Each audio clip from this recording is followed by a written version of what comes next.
आपका पहला सवाल है, रक्त एवं लौह की नीति का अवलंबन किसने किया था?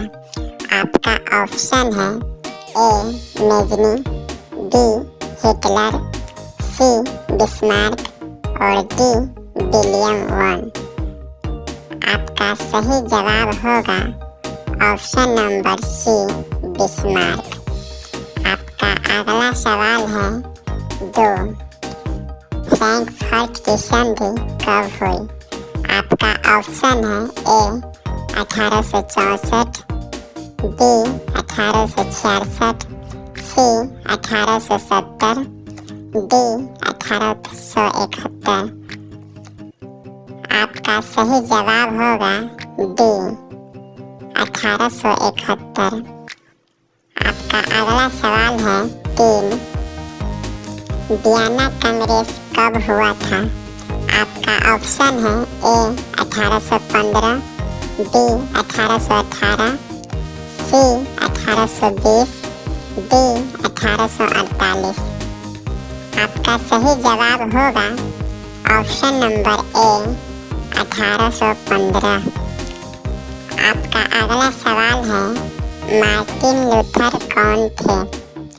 आपका ऑप्शन है ए दार्शनिक, बी राजनीतिज्ञ, सी धर्म सुधारक, डी समाज सुधारक। आपका सही जवाब होगा डी समाज सुधारक। आपका अगला सवाल है 5, काउंट टावर को विक्टर इमैनुअल ने किस पद पर नियुक्त किया? आपका ऑप्शन है ए सेनापति, बी फ्रांस में राजदूत, सी प्रधानमंत्री, डी गृह मंत्री। आपका सही जवाब होगा सी प्रधानमंत्री। आपका अगला सवाल है गैरिबाल्डी पेशे से क्या था? आपका ऑप्शन है ए सिपाही, बी किसान, सी जमींदार, डी नाविक। आपका सही जवाब होगा ऑप्शन नंबर डी नाविक। आपका अगला सवाल है 7, यूरोप का मरीज किसे कहा जाता था? आपका ऑप्शन है ए रूस को, बी जर्मनी को, सी तुर्की को, डी यूनान को। आपका सही जवाब होगा सी तुर्की को। आपका अगला सवाल है 8, यंग यूरोप का स्थापना किसने की थी? आपका ऑप्शन है ए टागोर ने, बी मेजनी ने, सी बिस्मार्क ने, डी गैरिबाल्डी ने। आपका सही जवाब होगा डी मेजनी ने। आपका अगला सवाल है 9, किस युद्ध के बाद जर्मनी का एकीकरण पूरा हुआ? आपका ऑप्शन है ए क्रीमिया का युद्ध, बी सेडरवा का युद्ध, सी पर्सा और डेनमार्क का युद्ध, डी सेडान का युद्ध। आपका सही जवाब होगा डी सेडान का युद्ध। आपका अगला सवाल है 10, यूरोप वासियों के लिए किस देश का साहित्य एवं ज्ञान विज्ञान प्रेरणा स्रोत रहा? आपका ऑप्शन है ए जर्मनी, बी यूनान, सी तुर्की, डी इंग्लैंड। आपका सही जवाब होगा डी यूनान। आपका अगला सवाल है 11, इटली एवं जर्मनी वर्तमान में किस महादेश के अंतर्गत आते हैं? आपका ऑप्शन है ए उत्तरी अमेरिका, बी दक्षिणी अमेरिका, सी यूरोप, डी पश्चिम एशिया। आपका सही जवाब होगा ऑप्शन नंबर सी यूरोप। आपका अगला सवाल है 12,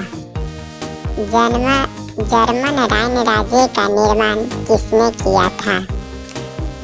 आपका ऑप्शन है लुई 18वां, B Napoleon Bonaparte, C Napoleon तृतीय, डी बिस्मार्क।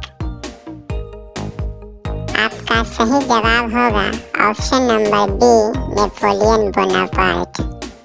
आपका अगला सवाल है वियना कांग्रेस के द्वारा फ्रांस में किस शासक वंश की पुनर्स्थापना की थी?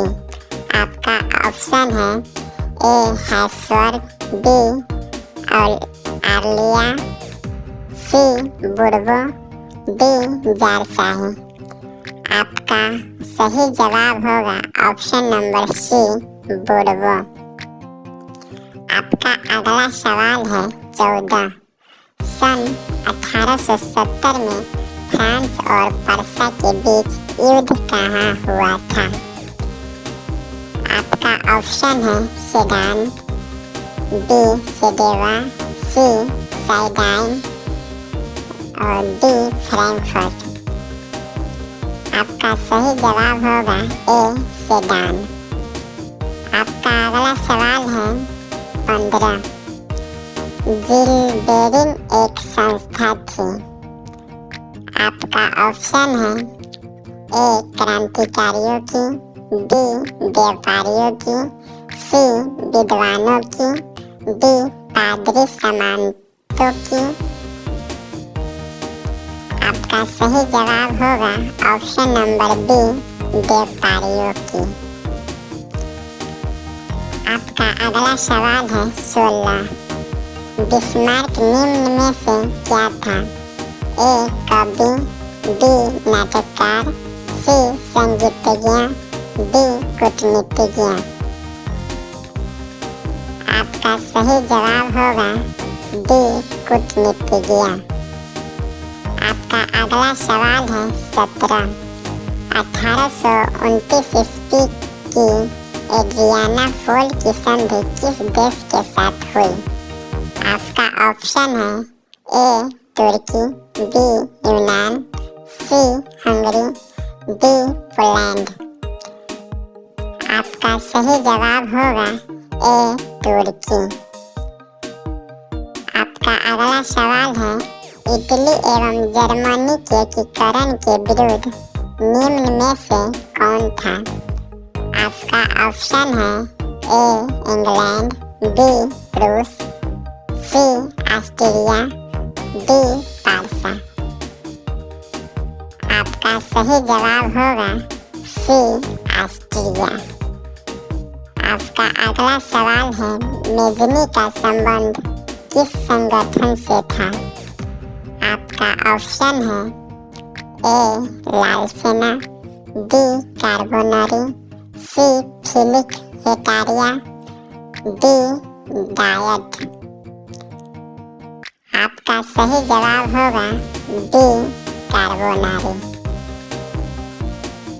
आपका अगला सवाल है 20।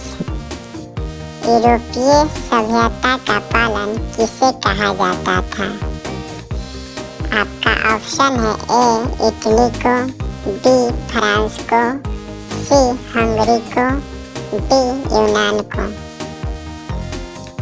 आपका सही जवाब होगा डी यूनान को।